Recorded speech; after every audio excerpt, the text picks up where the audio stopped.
Every 4 years, the world's attention narrows to a single 37-centimeter object. This is the FIFA World Cup trophy, a $20 million prize that represents the highest achievement in international sport. Crafted in the early 1970s by Italian sculptor Silvio Gazzaniga, the trophy is cast from over 5 kilograms of solid 18-karat gold. FIFA maintains strict protocols regarding who can touch the medal.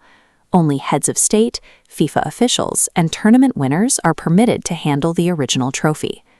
For the 2026 tournament in the U.S., the governing body incorporated an American sporting tradition. The champions will now receive championship rings, featuring the trophy etched on one side and team-specific details on the other. While the gold and the rings represent a massive financial windfall, the players on the pitch are competing for something else entirely, a permanent place in football history. The stage for the final was set in East Rutherford, New Jersey.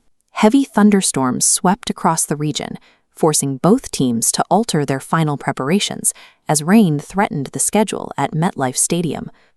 Despite the weather, Argentine supporters turned major landmarks like Times Square into a sea of blue and white, rallying behind their team with flags and chants. Much of that energy focused on Lionel Messi. Global viewership was driven by the widespread expectation that this match would mark the captain's final World Cup appearance. In his hometown of Rosario, fans constructed an 18 by 12-meter jersey weighing roughly 60 kilograms.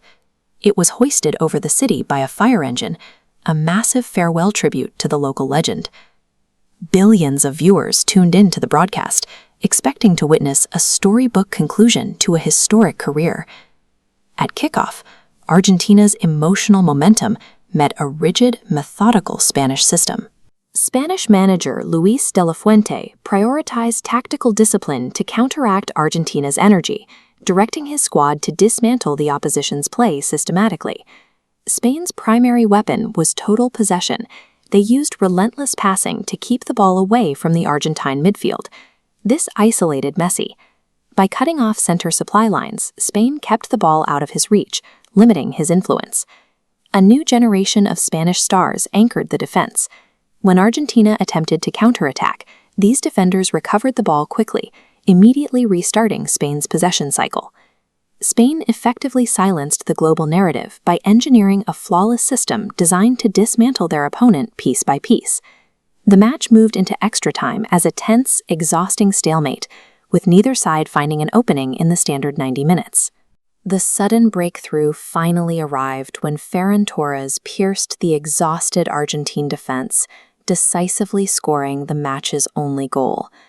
This strike arrived after 100 minutes of compounding pressure, turning the fracture of the Argentine defense into a mathematical certainty. That single strike broke the Argentine defense and proved the effectiveness of Spain's tactical cohesion.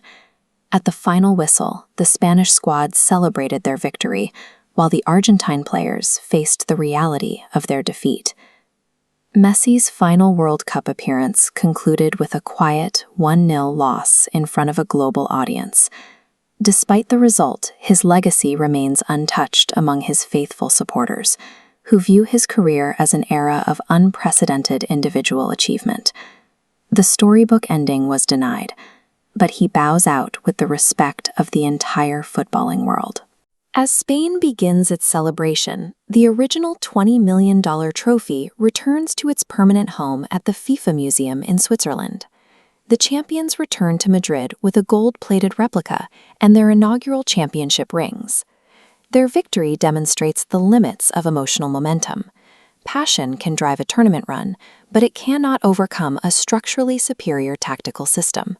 In the highest tiers of global sport, romantic fairy tales eventually encounter a unified, flawless machine.